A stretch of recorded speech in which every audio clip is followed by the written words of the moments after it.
सुनो सुनाए बात सयानी, कैसे बने ये शीश के दानी, क्यों दिया था ये शीश दाने में, क्यों कहलाए अमर वरदानी।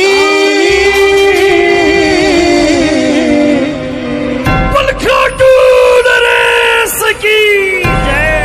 कौन है ये खाटू वाला? कौन है लीली लेले का स्वाद? कौन है ये हारे का सहारा? दुनिया में इतने मंदिर, भोलेनाथ के बाहर लिखा ओम नमः शिवाय, माता रानी के बाहर लिखा जय माता की, राम जी के मंदिर के बाहर लिखा जय श्री राम, मात्र एक खाटू का दरवाजा जिसके आगे लिखा है हारे का सहारा,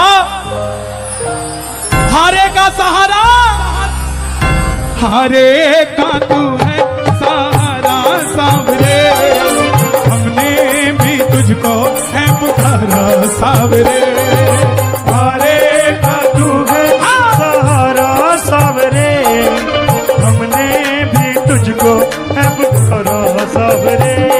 नहीं यार सहा जाए अब बोल कहाँ जाए, और सहा जाए अब बोल कहाँ जाए, हारे का तू है सहारा सावरे, हमने भी तुझको है पुकारा सावरे, हारे का तू है सहारा सावरे, हमने भी तुझको है पुकारा सावरे। कौन कौन कथा सुनना चाहते हैं इजाजत दे दो, एक बार ताली बजाकर इजाजत दे दो। ये बात शुरू होती है महाभारत के उस युद्ध से जो युद्ध हुआ पांडवों और कौरवों के बीच। कौरवों की रखवाली कन्हैया की सेना कर रही थी और पांडवों की रखवाली कौन कर रहा था? गोविंद मेरो है, गोपाल मेरो है, गोविंद मेरो है, गोपाल मेरो है, श्री बाके बिहारी नंदलाल मेरो है, श्री बाके बिहारी नंदलाल मेरो है, गोविंद मेरो है, गोपाल मेरो है, गोविंद मेरो है, गोपाल मेरो है। पांडवों में भीम, कौन है ये खाटू वाले? पांडवों में भीम, भीम के पुत्र हुए घटोत्कच और घटोत्कच के पुत्र हुए बर्बरी, बर्बरी, बर्बरी, बर्बरी, बर्बरी, बर्बरी, बर्बरी, बर्बरी। बाल घुंघराले थे, बर्बर शेर की तरह थे, इसलिए नाम पड़ा महाबली बर्बरी। जन्म लेते ही 14 बरस की आयु ग्रहण करी और जैसे डॉक्टर का बच्चा डॉक्टर बनने की सोचता है, इंजीनियर का इंजीनियर, क्षत्रिय परिवार से थे, कुछ शक्ति पाने की सोची। माता मौरवी के लाल हैं, बोलिए मौरवी के लाल की, मौरवी के लाल की जय हो जय हो जय हो जी, मौरवी के लाल की जय हो जय हो जय हो जी, ओ मौरवी के लाल की जय हो जय हो जय हो जी, मौरवी के लाल की जय हो जय हो जय हो जी। माता मौरवी से आज्ञा पाकर शक्ति पाने की सोची। माँ ने कहा माँ दुर्गा की तपस्या करो और शिव के बिना शक्ति अधूरी, शक्ति के बिना निकल पड़े बर्बरिक मनाने। भोले ओ भोले, भोले ओ भोले,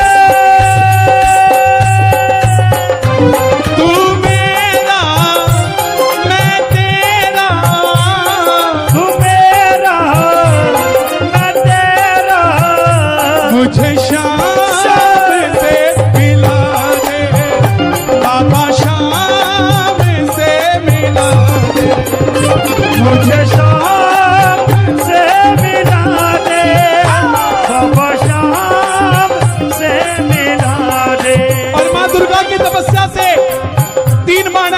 किए जिससे तीनों लोग जीत सकते थे। इसलिए जयकार लगती है तीन बाणधारी की। जब धन आता है तो खर्चने का मन आता है, और जब शक्ति आती है तो इस्तेमाल करने का मन आता है। मां के पास गए, बोले मां मैं महाभारत के युद्ध में भाग लेना चाहता हूं। मां ने सोचा कन्हैया की सेना कौरवों के पास है, पांडव कमजोर होंगे। मां बोली बेटा जा, मगर जाने से पहले दो वचन देकर जा। पहला वचन, हारे का तू है सहारा सावरे, हमने भी तुझको है पुकारा सावरे। हारे का तू है सहारा सावरे, हमने भी तुझको है पुकारा सावरे। कि जो पक्ष हारेगा तो उसका सहारा बनेगा। और दूसरा वचन, रास्ते में कोई भी कुछ भी मांगे तू मना नहीं करेगा, उसको दे देगा। बोलिए लखदातार की। नतमस्तक होकर चल पड़े, और जैसे मेरी मां शेर की सवारी करती है, भोलेनाथ नंदी की, हमारे बाबा किसकी सवारी करते हैं? ओ लीले घोड़े रा असवार, खाटू बाणो सावरियो, लीले घोड़े असवार, खाटू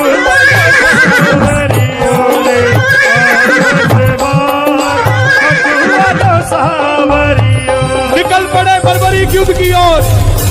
चारों दिशाएं हिल उठी, तीनों लोग हिल उठे।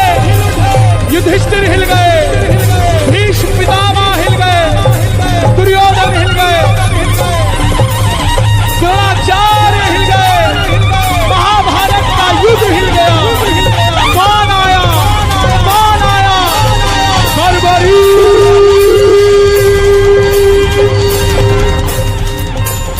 अर्जुन ने कहा अपने सारथी से, सारथी कौन है अर्जुन का? माधव जाओ देख कर आओ ये कौन है। ये लड़ेगा तो बाद में, इसको देखने से ऐसा लग रहा है मैं युद्ध हार गया। अब ध्यान से सुनना प्रेमियों, कन्हैया ब्राह्मण का रूप धारण करके गए। बोले बर्बरीक कहां जाते हो? बर्बरीक बोले प्रभु युद्ध में भाग लेने जा रहा हूं। ब्राह्मण देवता बोले बेटा अभी तो खेलने कूदने की उम्र है, कहां मरने जाता है? बर्बरीक बोले जिनके हौसले बुलंद होते हैं वो उम्र नहीं देखा करते, निकल पड़ते हैं। बोले बेटा बातें करनी आसान है, साबित करके दिखाओ। बर्बरीक बोले मेरे जो तरकश में 3 बाण है ना, इसमें से एक बाण ही बहुत है आपके युद्ध का निर्णय करने के लिए। बोले साबित करके दिखाओ। सामने पीपल का पेड़ था, बर्बरीक ने चढ़ाया प्रतिज्ञा पे बाण, और एक ही बाण से पूरे पेड़ के लाखों पत्ते भेज दिए। कन्हैया ने पांडवों की मां को वचन दिया था कि तेरे 5 पुत्रों की रक्षा करूंगा। देखना चाहते थे बचा सकता हूं क्या, तो एक पत्ता अपने पांव के नीचे दबा लिया। आखिर में वो बाण कन्हैया के पांव के ऊपर घूमने लग गया। बर्बरीक बोले प्रभु पांव हटाइए, एक पत्ता आपके पांव के नीचे है। ब्राह्मण देवता मान गए, अगर ये युद्ध में चला गया तो सबको ढूंढ ढूंढ के मारेगा और ये तख्ता पलट कर देगा युद्ध का। बोले बेटा किसका साथ दोगे? बर्बरीक बोले प्रभु मैं मेरी मां को वचन देकर आया हूं। हारे का तू है सहारा सावरे, हमने भी तुझको है पुकारा सावरे। हारे का तू है सहारा सावरे, हमने भी तुझको है पुकारा सावरे। ये मुरली वाला है ब्राह्मण के रूप में, ये किसी का नहीं हुआ। छलिया जन्म लिया, देवकी को छोड़ दिया, यशोदा ने पाला, यशोदा को छोड़ दिया। राधा से प्यार किया, राधा को छोड़ दिया।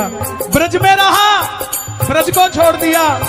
और पांडव और कौरव रिश्तेदार थे, आपस में लड़ा के छोड़ दिया। ये किसी का नहीं हुआ। बोले किसका साथ दोगे? हारे का सहारा। बोला अगर तू पांडवों की तरफ हुआ तो कौरव हारने लग जाएंगे, तू कौरवों के पास चला जाएगा। कौरवों के पास गया तो पांडव हारने लग जाएंगे, तो तू पांडवों के पास चला जाएगा। इससे तो युद्ध का निर्णय नहीं निकलेगा। बर्बरीक ने हाथ जोड़ दिए, बोले प्रभु मेरा मार्गदर्शन करो। पीछे वालों आवाज आ रही है मेरी, ताली बजाना जरा। Thank you. इसलिए पूछा क्योंकि अब जो कहने जा रहा हूं वो सबसे जरूरी है। ब्राह्मण देवता के मुख से आवाज आई, हे बर्बरीक, कलयुग में धरती के कल्याण के लिए एक शीश का दान चाहिए, और वो शीश का दान किन्हीं 3 महाबलियों में से किसी एक का हो सकता है। या तो भगवान श्री कृष्ण का, या अर्जुन का, या बर्बरीक तुम्हारा। कन्हैया की बलि नहीं ली जा सकती, उसने युद्ध रचना है। अर्जुन का शीश नहीं लिया जा सकता, उसने युद्ध खेलना है। तो बच्चे तुम अपने शीश का दान दो और कलयुग में धरती का कल्याण करो। बर्बरीक ने अपनी मां को दूसरा वचन दिया था कि कोई भी कुछ भी मांगेगा मना नहीं करूंगा। बोले ब्राह्मण देवता, लो निकाली तलवार, ये मौरवी का लाल आपको शीश दान देने के लिए तैयार है। वचन पे पूरा रहूंगा, लेकिन जो शीश मांग सकता है वो ब्राह्मण नहीं हो सकता। आप अपने असली रूप में आइए। और प्रेमियों, महाभारत के युद्ध में पहली बार मोर मुकुट बंसी वाला झोली पसार कर अपना विराट रूप लेकर खड़ा हो गया। कृष्णा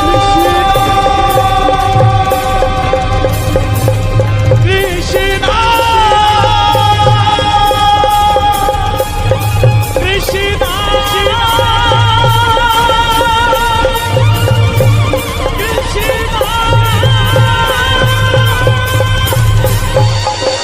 मांगा शीश का दान मुरली वाले रे, मांगा शीश का दान मुरली वाले रे।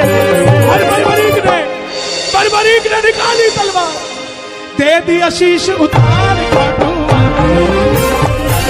एक 14 साल के बच्चे ने शीश उतार कर दे दिया धर्म की रक्षा के लिए। चाहते तो लड़ लेते और योद्धा कहला लेते, लेकिन धर्म की रक्षा के लिए बलिदान दिया हुआ इंसान को पुजवा देता है। यही बाबा श्याम की कथा है। बर्बरीक बोले, प्रभु योद्धा हूं, लड़ने आया था, लड़ नहीं पाया, युद्ध देखना चाहता हूं। कन्हैया ने शीश को अमृत पिलाया, और हिमाचल में सिरमौर जगह है, वहां चूड़धार पर्वत है आज भी। उस पर्वत पर वो शीश रखा गया। अंत में पांडव जीत गए, और जब जीत जाते हैं तो काम अच्छा हुआ तो किसने किया? मैंने। और गलत हुआ तो वो बाजपुर वाले कर गए थे। यही बात पांडवों में थी। मन में अभिमान था आया, युद्ध हमने जिताया। मन में अभिमान था आया, युद्ध हमने जिताया। तो चलो चले मुरली वाले के पास, चलो चले मुरली वाले के पास। जाकर करेंगे उनको अरदास, जाकर करेंगे उनको अरदास। बोले मुरली वाले के पास चलते हैं, वो बताएंगे युद्ध किसने जिताया। अब कन्हैया तो बांसुरी बजा रहा था। पांडव बोले, प्रभु ये युद्ध किसने जिताया? अर्जुन ने, भीम ने, युधिष्ठिर ने, नकुल ने, या सहदेव ने? कन्हैया बोला, पांडवों कैसी बातें कर रहे हो? मैं तो तुम्हारा रथ चला रहा था, दाएं बाएं देखता तो रथ चलता कैसे? मुझे नहीं पता युद्ध किसने जिताया है। पांडवों ने हाथ जोड़ दिए, प्रभु बता दो। तब प्रभु ने कहा, एक है जो निर्णय बता सकता है। प्रेमियों, निर्णय का मतलब कन्हैया ने भी इन्हें न्यायाधीश घोषित कर दिया था। पहले ही न्यायाधीश के चरणों में बैठे हो, और पांडवों के साथ आप भी दोनों हाथ उठाकर बोल दो, चलो चले उस शीश के पास, चलो चले उस शीश के पास। जाकर करेंगे उनका अरदास, जाकर करेंगे उनका अरदास। बोले कन्हैया, बर्बरीक बताओ, तुमने युद्ध में क्या देखा? बर्बरीक बोले, प्रभु हे पांडवों, किस चीज का घमंड करते हो तुम? ये तुम युद्ध तुम्हारी वजह से नहीं जीते। मुझे तो पूरे युद्ध में सिर्फ और सिर्फ भगवान श्री कृष्ण का सुदर्शन चक्र चलता दिखाई दिया। युद्ध में मारने वाला भी कन्हैया था और मरने वाला भी कन्हैया था। प्रेमियों, मुरली वाले को यह बात इतनी पसंद आई कि वरदान दे दिया